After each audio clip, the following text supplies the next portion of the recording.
All right, this is going to be our first podcast, so y'all bear with us. We got a couple of questions that we can answer, but let me introduce myself, Joel Welch. Lane Frost. Yeah, we just a couple good old boys, a couple welders. We met out there in East Texas, and I was with Lane on his first pipeline test, and he broke out and come a long way, and I guess I have too. So we working together again, or close to each other. We're working in Heidelberg, Mississippi, doing a little pipeline compressor work, and yeah, I mean, you never know where this life will take you. So, you got any introductions you want to talk about? Not really. I'm just happy to be still working. Yeah, that's right. Blessed to be here. Mississippi is so much better than New Mexico, that's for sure. Yeah, this is my hometown. This is the first time I've been able to work pipeline close to the house ever. Besides, I'm not going to name the company's name, but there is one that's local to here. I've worked for them before, and I'm not going to speak about it. I'm not real proud to have worked for them. Pretty embarrassing outfit. So we on the legit jobs now. We work for them contractors that's just kind of fly by night, middle of the mall, you know. Trying not to talk over them, but I do call that the middle of the mall bullshit. It's hard not to say their names whenever you're so upset with them. Yeah. But they robbed me too, I will say that. Straight up. I drug up and they charged me for my test. no shit. Yeah. Oh man. I drug that job and I got my last check and it was like $2,500. I don't remember exactly. It was a couple $1,000s short. And I called him. I said, "Man, my check's short." He said, "Well, I think they charged you for the test. It didn't have nothing to do with me." I'm like, "I guess it did have something to do with you." Yeah, no shit. I mean, it ain't coming out of your pocket. But anyway, you know how them company hands are. They just can't stand it. They gotta pat themselves on the back. We saved this company $2,500. Yeah. We robbed Joel and we got him. Never heard I of go that. right on to the next job, make that in a few days, and it's all good. So it is what it is. Right. That's crazy that's happened to you. I've never heard of that happening. I wasn't the only one that happened to for that company. Oh man. After I left, I called them and I said I was going to sue them. Cause I was mad. Yeah, at this you time. got a right to be. So I called them and I said I was going to sue them and blah, blah. I got a lawyer hired and, man, it wasn't long after that they brought a contract out to their other welders and made them sign a contract. Oh, If yeah. they drug up, they would have to pay for the test that they took. So, I don't know if you know this, but a welding test, just a button branch, is going to be at least $1,500. Yeah, that's what I would assume it'd be around But if that. you get to taking the in-service, which is what I did, Yeah. you take in-service and you get to running into that uphill, low-high, and button branch, low-high, button branch, downhill. I mean, you're looking at $2,500, $3,500, and then you test for several different gas companies. You're pretty much married to them if you sign absolutely. that contract. Yeah. But That's crazy. I know there's a bunch of stories like that people had their own situations, but I ain't never heard of you have to pay for your own test. That's Dude, wild right there. they'll That's wild. get you. They'll get you. That's still stuff I'm still learning about. Like, you know, I've tested for a couple companies, but I hadn't run into none of that. Now, you know as well as I know some of the places that I have worked, we've had to deal with some shit that is you going to. Yeah. You just got to find the people, the good people. I mean, all these contractors, man, there's more welders than there are work, and so they know that, and so they kind of got you right now. But there's going to come a day when it kicks back off and there's going to be more work than there are welders. Mm-hmm. And even now, when it's like hit or miss, if welders would stick together, Right. the rates would go up, and you wouldn't have to be dealing with all that crap. Yeah. You know what I mean? But a lot of welders are job scared because they never did perfect their craft, and they just, I guess they don't believe in themselves good enough. They think that, they're just happy to be working. And I'm happy to be working too, but I can also be happy right down the road working for another company. I mean, just as easy as I am for this company. Right. I do what I do, and I'm good at what I do, and it took me a long time to get to this point, so I don't take no shit off of no contractor, nobody. But that's just me. I got a couple questions from the Instagram. They want to know what hours and days do we usually work. So right now I'm on 6/10s, and then they change it up, towards the end of a project. If you're running behind or whatever, you go 7/12. It just depends on where you're at, what you're doing. A lot of these pipeline projects are like get it done as fast as you can, so a lot of them are 7/12s. And that's what you want, man. If you're out of town working, you want to work every day. You ain't got nothing better to do, mate. Stack your money and then go on to the next one. But right now, I'm at the house, so I mean, I don't mind 6/10s and having a day off where I can just kick back and go turkey hunting or go fishing or whatever the case may be. Yeah, we're working 6/12s, turns into 7/12s like that. Yeah. If we rain out, we're gonna be working Sunday, and yeah, that's pretty much 6/10, 6/12s, 6/10s for you, 12 for me. Yeah. But we were supposed to work this weekend and Memorial Day. Today's Memorial Day, by the way. And Saturday they said, hey, if y'all start this 30-inch 750 wall, y'all got to stay here and get it done today. This was at 2 o'clock. And we're rolling up right then. Yeah, and we were thinking. Put it in the clamps. Yeah, we were thinking we're leaving at 6 because they hadn't said nothing. And so me and Malcolm was like, what do you mean get it done today? They were like, well, do y'all want to leave at 3? Well, yeah, we want to leave at 3. It's let's get a couple days off.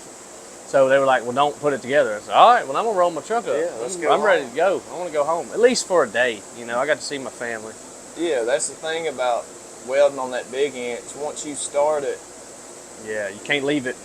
You only got usually, some places with a filler in it, you can leave it 72 hours, but that's pretty much the max, 72 hours. A lot of places, it's not even that long. Yeah. So, you start a weld, you pretty much got to finish it within a day or two. I think ours is 72, but like we were going to take Sunday and Monday off, we wouldn't have had to, wouldn't been able to do it. So, it depends on the gas company. Everybody's procedure is different, set to a different spec, but in my opinion, you got that thing flushed out, or even one hot filler in it, it's good for life. You know what I mean? Bury that son of a gun. It ain't never gonna leak and ain't never gonna come apart. Yeah. To a certain extent, like say 20-inch and below, you'd be good. Yeah. Like I'd guarantee one of my welds on a 20. But now you get to that bigger pipe, that harder pipe, you know what I mean? Because if they're setting in 1,500 foot, you want that thing to be capped out. You see that thing break off. Oh yeah, that'd be looking silly. That'd make you sick if that one broke. And then another thing, people ask me about my pants. I stay starched up. And these are Martin Brothers pants. A lot of people don't know about them because it's an old school guy, and you can only order them through the phone. You got to call him. Yep.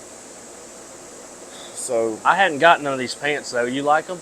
Yeah, I'm on. I wear these I wear them every day until I run out, and then take them to the cleaners, and then I wear blue jeans some days. Yep. And then I wear some like Wrangler Riata khaki pants, and I got some Ariat FR khaki pants, but them some guns is like $120. Dude, oh my gosh, I know. So these are like $60, $60 or $70. Those pants? Yeah. Dang, the shirt. I got some of the shirts, but I ain't. They about the same as the shirts and the pants. They about the same. I need to get some. I do like them. I like them because they're lightweight, thin, but they're also tough enough to where sparks don't get through. Yeah. So anyway, let's see. Any good advice for a welder that's just starting and struggles when it comes to the basics? What you think? The basics. Say YouTube. Yeah. just starting out, brother, you spend the time watching YouTube and then go out there and apply what you watch. Yeah. A lot of them folks will steer you wrong. I mean, a lot of them guys that's on there teaching really are teaching because they can't make it in the real world. And I don't speak for everybody, but a lot of what I see, and like I say, I hate to say names, but you know, some of these welding academies that are teaching these kids. I've had a couple welder helpers that come from some of these bigger schools, welding academies, and needless to say, they didn't make it. None of them made it. Yeah. I don't think I've had like 3 from the same particular school, and I don't think one of them made it over a week. I personally believe Oh yeah, I got my mic I on. personally believe if you're gonna come to the pipeline, and that is even in your history, any kind of welding school, don't even bring it up. People's gonna make fun Shut of it. up, don't say it. As bad as you want to, I don't care if it's itching the back of your head, you're just tweaking out about it. Don't say it, because just forget you ever win. yeah, people are gonna look at you and be like, that don't matter here. That little certificate, you know, you do your 6G, your monster pipe coupon, whatever. It's good to know, but don't bring it up, because it don't matter out here. I mean, you're gonna have to It's take an automatic red flag for me. sure. Yeah.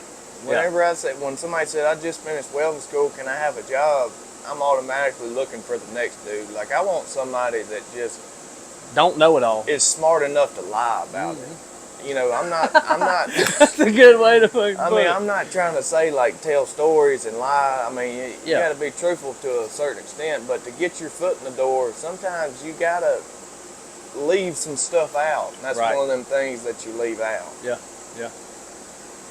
So welding school is good if you've never struck an arc and you want to go learn how to strike an arc and run a bead, you know, whatever. But I would stick with like a community college or something cheap, you know, if you're going to go that route. Because, I mean, they're going to supply all the weld machines and the consumables, and they'll have somebody that'll show you how to do just that, you know, light up a rod and run it. And that's all you're going to get. The rest of it's up to you. So I don't really understand paying $20,000, $30,000 to go to a welding school. Like, it's all up to you. You can go learn the same thing by going to buy a welding machine and sitting in your backyard and welding out there under the night light. You know what I mean? It's not going to be, nobody can hold your hand and teach you how to run that bead. You got to get out there and put in the hours. Yeah. And I think helping. I mean, you better off going to help than going to school, because then you get good with a welder, right? Yeah. A welder's going to take you under his wing and say, look, if you need help, like me, if my helper needed help, I'd be out there in this RV park with the machine running, anything you need, turn his heat up and down. For the free. For free, yeah. And you're going to get it from somebody who is doing it. That's actually doing it. Like, I don't care about them instructors that said they did it. Yeah. There's a reason why they ain't doing it no more. Right. Now, I'm not talking about everybody, because I've got a lot of respect for some of these welding instructors, and they know their stuff. But like your regular Joe Blow welding instructor, I mean, he ain't got no business teaching. Especially not downhill. Yeah, pipeline's different, man. I mean, if you want to learn how to go to a refinery and, you know, where you just get set up, you don't have to fit. I know a lot of welders do help their fitters, but as far as like working out there, all you got to be able to do is pass your monster and you know, your restricted 6G, whatever it is that they want you to take, TIG root 7018 out, or TIG all the way out. It's mostly TIG welding is what you're going to be doing.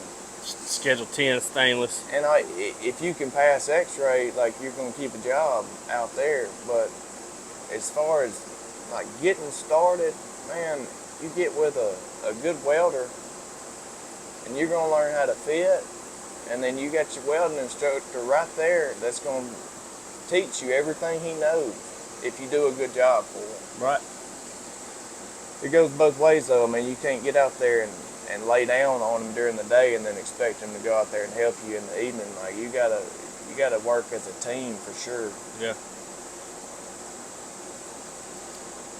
Was it difficult? This is a question really for both of us, because we both kind of started the same way as far as starting it in a plant and then going to a pipeline. It says, was it difficult transitioning from the refineries to the pipeline? And I'm going to say yes, it was very difficult, because it's a whole different ball game. We're in the major leagues, fellas. Pipeline is the very tip top of the welding industry. I don't care what anybody says, like, yeah, there's so much skill in aerospace and all this, chrome and all these Schedule 10 stainless and P9, all these different specialty metals that I don't know that much about. I mean, I can weld anything you put in front of me, but when you get to a certain point, it is what it is. You might be a little rusty, but you can get it done. But as far as like the top of the welding industry, the pipeline is the top, and the reason there you can't argue that, because everybody hates us. All the other welding industries, they hate pipeliners. Everybody got something to say about the pipeline. Yeah. Like, we can't fit. We build everything. We ain't got no fitters. Yeah, downhill only. Yeah, all you do is weld downhill. When we just tested a low-high button branch, a freaking 70-16 bead, they're like, put a 3/16 gap and try to put a bead in with a 70-18. Like, you know what I mean? Yeah. Try to make that look like a wedding band. Yeah. Yeah. It for me, yeah, it was difficult, because I helped before I went into the plant, and when I was helping the first time, I knew I wanted to weld, but I didn't take it serious enough and do what I needed to do. I was still screwing up in life. So I got out of it within 8 months of helping. I got out of it and said, I ain't doing this. I'm going to go weld in a shop or something. Yeah. Well, that didn't work out. So I ended up having to go in this program to stay out of trouble. And they kind of like you said, a technical school. Yeah. So I kind of went to a welding school, but it was like none of them in there, even the instructor. Yeah, it was just you doing your thing. Was me learning how to strike an arc. Using their stuff. Yeah, and so with this program, their whole thing was to get me into a trade. So they kind of got me set up with a job at a paper mill in Fort Zachary in Mansfield, Louisiana. And ever since then, I went there as a fitter, kind of bull and maked at first, and then turned some wrenches, and got to learn how to do all the valve work and all that. That's a good experience, though. Yeah, and then after that, I was like, hey, I want to weld. So they're all right. Well, you can practice if you get your work done. So I made sure I got my done, and I was going to practice. So eventually, I got through there, did all that, fitted in some plants. That's really what it is. It's the fitting part. Mm-hmm. If you can learn how to fit, then you already know an idea on how to weld. Yeah. You can make it happen. Yep. And it's all in your head. But if you can get it down, once you're confident, you can go make it happen. Confidence. That's what it takes, because you're not going to start a job and know how to do all this fabrication. Like, you got to just start. And you're not gonna have a babysitter. You just got to figure it out. It's you got to use your brain a little bit. Mm-hmm. There's always if you get stuck on something, like if you start doing some rolling offsets and finding degrees and cutting down fittings, and you get stuck at a certain point, which I did whenever I first got into pipeline. I had been fabricating in the plants, but it was all pretty much straightforward. Like, okay, we're gonna do a offset, or we're 90 in here, going there. But then you get to a plant and you got a bore section coming out up under a creek, and it's coming up like this, pointing way off to the left, and your main line's running not perpendicular with it, so you got to go out there and find this degree, and you got a fit in there. You only got one of them out there. So you can't mess it up. You can't mess it up, and you got to find that degree and cut down that fitting to make it work. To where, like, if you got a 76 degree tie-in and you got a 90 degree fitting, like, I don't care how many track hoes you got, you're gonna be there a long time if you don't know how to cut that fitting down. Yeah. I mean, you can't just set it up there and grind a little bit on this side and, let me take a little bit more. No. You got to be able to pull your measurements and find your degree and cut down that fitting and make it work. Monitor it. I actually got a video on how to do that on my TikTok, so check it out, Welch Welding. Hey, I didn't know, and that's another thing, is to get broke out and do all this, it is, I won't say impossible, but everybody doesn't know everything, how to do it the first test they make.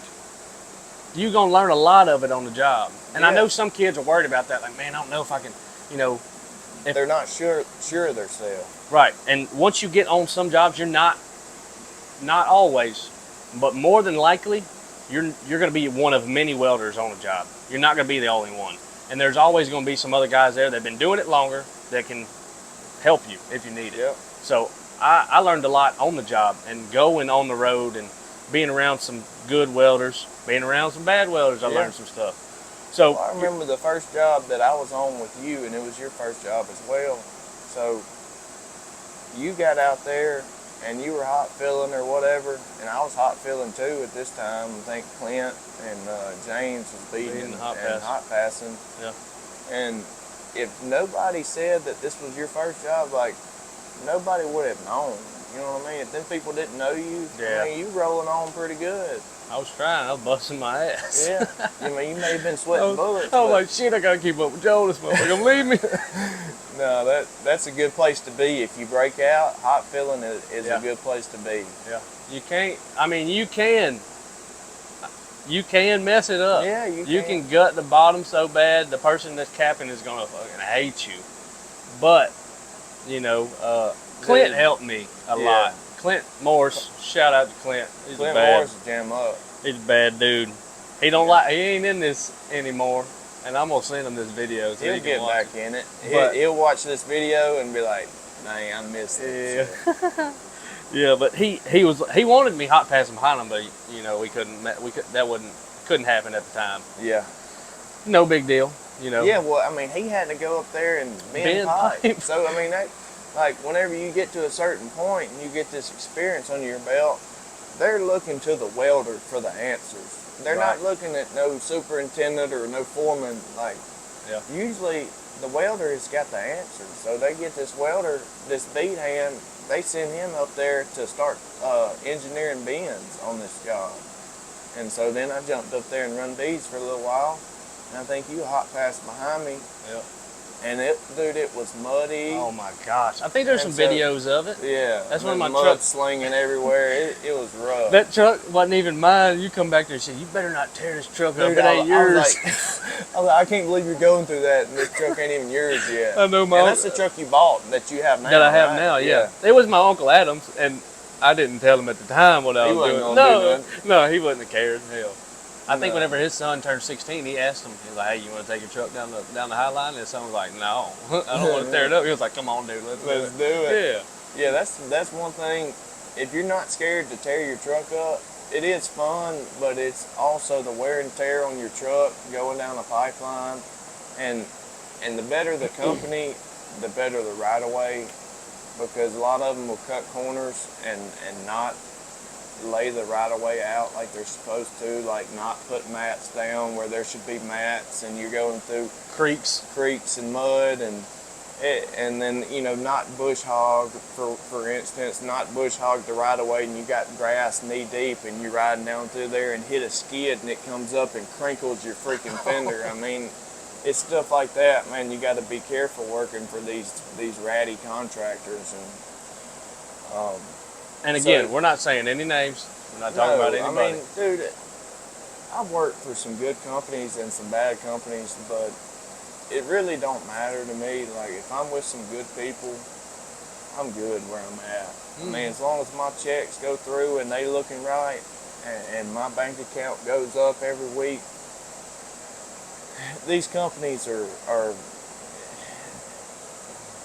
I like the smaller companies, on the bigger companies, a lot of times you're going to be taken care of as far as, like, they're going to look out for your truck and, make it nicer for you out there on the right of way, but you're quick to be gone. you're out there to do that job. You lay that main line out, and by the time you lift your hood up on that last weld, you're capped out, and they're tapping you on the shoulder like, thank you. We'll see you on the next We one, bud. appreciate it. We'll call you if we get another one. Yeah. And then you never hear from them again, and that's just the way it is. That's why I don't really like to be like all these guys that are mainline monkeys. I don't know how they make it. They go from mainline to mainline, don't know how to fab, or don't want to fab, whatever the case may be, and try to chase these main lines. And I don't see how you make any money doing that, because it costs so much to hook to this camper and drive it 2 states over. I mean, every time you hook to your camper, I mean, a camper spot is from $350 to $1,500 a month. It just depends on where you're at. But every time you hook to that camper, you're looking at $2,000 easy. I know pulling mine back. I mean, unless you're pulling it right down the road. No, yeah, but from New Mexico to here, Yeah. I think I spent right at, all in all, a little over $1,000 just in fuel. Just in fuel. In fuel. That don't count the wear and tear and on your tires, camper and your truck. Yeah, no, yeah, and it's hell. That's another thing. Talking about tearing trucks up. That shit is hell on a truck. Going New Mexico to here, what is it? 12 hours. 12 hours. See, I went from Shreveport to New Mexico, back to Shreveport, then here. Yeah. And then before that, I went from Houma to back to Test. Yeah, that's too much driving. 20-something hours of driving right there that I was like, looking back at all these jobs that I've been to, that I just like, I just got in the truck, hooked to the camper, and went. Like, you got to be a special individual to do that kind of thing, because you may get all the way out there, and you know you got to pull that camper because you got to have somewhere to live. You're not going to just stay in a hotel. You don't make no money that way. Away from the house. I mean, and you ain't even made the test yet. So you can't just drive out there without your camper and like go back and get your camper. I mean, unless you're close, you can do that. But if you're driving way out there, that's why I like to stay away from West Texas, New Mexico. I mean, everybody and their mama got a welding truck out there, and half of them can't even barely pass the test. The other half that pass the test can't even weld. So I don't know, West Texas welders, to me, I'm not impressed. The real welders are in Louisiana, Mississippi, Alabama, maybe a couple in Arkansas, and East Texas. I'll say East Texas for sure. I might say there might be a couple from Oklahoma, but mostly Tennessee, Mississippi, the Southeast. That's where the real welders are coming from anyway. Mm-hmm. What else we got, Lane? I don't know. I will say I like mainline. I like mainlining. But I like mainlining when it's cooler outside. Yeah. I don't want to be doing it in August. Because, like you said, them big companies, they'll make sure you got new T300s and enough water to last you till next year and all this. But they're going to work you. I mean, 15-minute break, you better be out the truck welding, because they're going to leave you. Oh, yeah. You know what I mean? So, I like it, but not when it's hot. I like fabbing when it's getting hot. You get chill, a little, not be running. What we got next?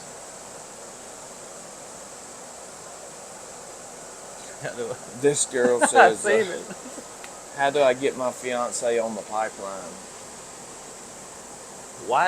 I would say get a new fiance. Because if you're trying to get him on the pipeline, then he don't want to get on the pipeline himself. So, and that goes with this. I'm gonna say this too. There are so many people, I know they message you too, that message you saying, how do I get on? How do I get on? How do I become a helper? How do I do this? There's so many pages on Facebook that I am a part of, and maybe they're not friends with them or they're not following this page, whatever. But you can search welder helper, and I guarantee you a ton of posts are going to come up saying, need a welder helper here, need a welder helper here. I mean, they're all over the place. I don't get it, because I get the messages every day on TikTok and Instagram, and hey bro, you need a helper, you know anybody needing a helper? And every day whenever I get on my phone, if I get on social media, on Facebook or Instagram, like almost every day, if not every other day, I see somebody make a post saying they need a helper at so-and-so with the rates, 18 and 120 or 8, whatever the case may be. I see it because I'm in the loop. I'm friends with people, with the right people on social media, and I may not know these people in person, and that don't matter, but you gotta put yourself in the loop. You gotta put yourself in contact with the right people. If you don't have a bunch of welders on your Instagram, I don't know, it's gonna be hard to get in the loop. I know people still ask me, and whenever it's got to be fresh on my mind for me to have somewhere. Like if somebody messages me saying, "Hey, I'm looking for a helper job," if I just seen one, I'll 9 times out of 10, screenshot it something so they can message them and ask or whatever. But it's got to be fresh on my mind. If not, days go by, I'll forget. So even if you're not, you can look up West Texas Welders. That's a Facebook page, or you can just look up pipeline work on Facebook. I mean, there's all kinds of stuff to really look and find and get your foot in the door. If you know anybody on the pipeline, usually they can help you. But if not, then that's a way to do it. Somebody knocking on the door. Who's that? I don't know.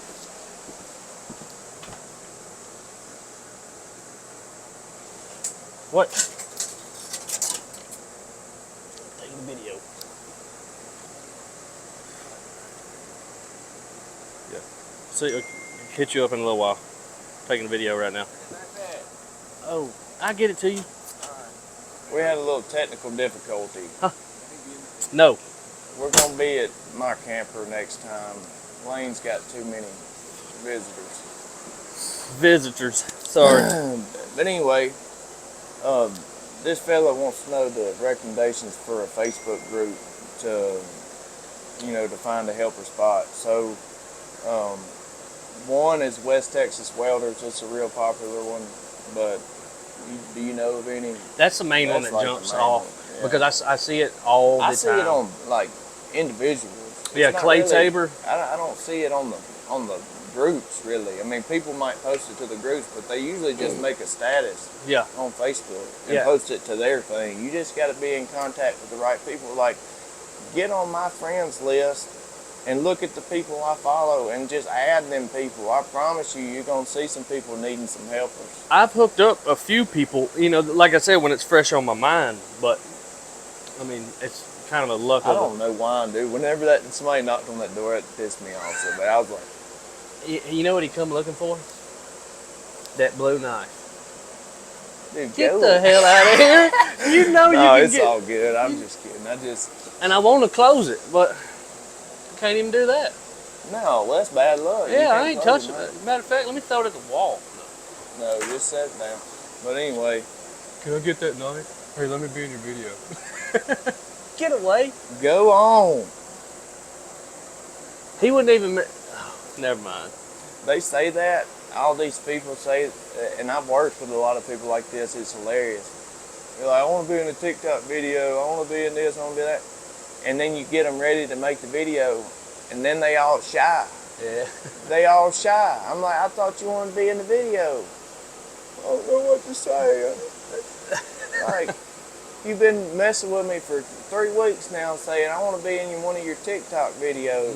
I'm like, dude, this social media thing to me, man, it's a good opportunity to get your name out there and everything, but people take it way too serious as far as like, I don't know, I guess you just got to get to a point, like, there's nothing that anybody can say about me. I've lived, like, a rougher life than most, so I guess that's why, like, I don't really care what people have to say about me, because, I mean, I've been down through there. I mean, I've made some bad decisions, and I come from the very rock bottom, you know what I mean?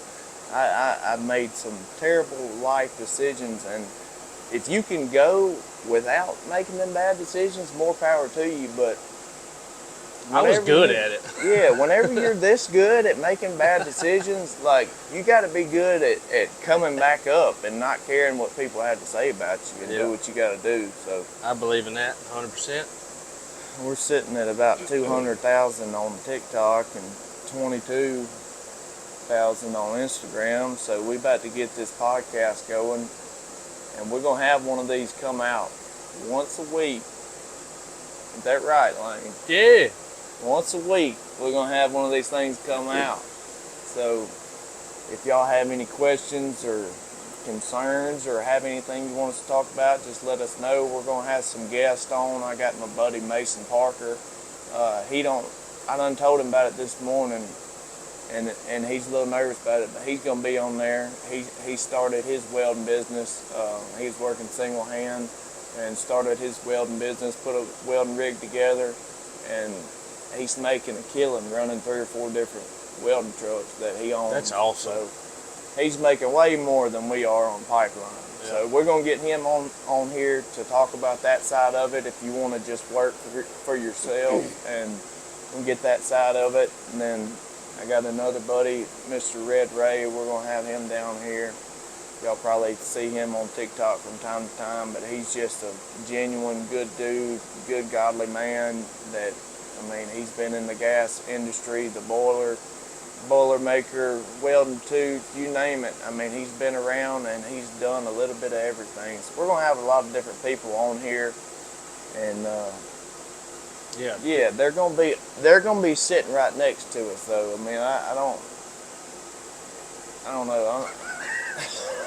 I don't like talking on the phone, me. I like to talk to people. Yeah. And this is our first go at it. I mean, we're going to be learning as we go. And yeah, we'll do better next time. And if y'all got stuff you want to ask me personally, y'all can add me. I don't even know my Lane, I'll TikTok look you up. stuff. Well, I mean, I'm sure we'll put it in the video. Yeah, we can tag them. But y'all can ask me, and like I said, yeah, it's just all you got to put is Lane Frost, and it's going to come up. But it's Lane Frost 0. Yeah. Lane Frost. Yeah. Instagram, TikTok.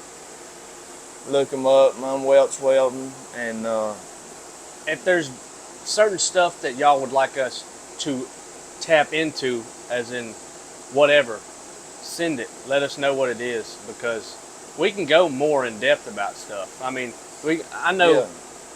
I don't know why I was thinking about this earlier today, but you said earlier a tips for somebody starting out was one for me. I don't know if you told me or somebody, but grabbing the stinger, holding that pinky off of it.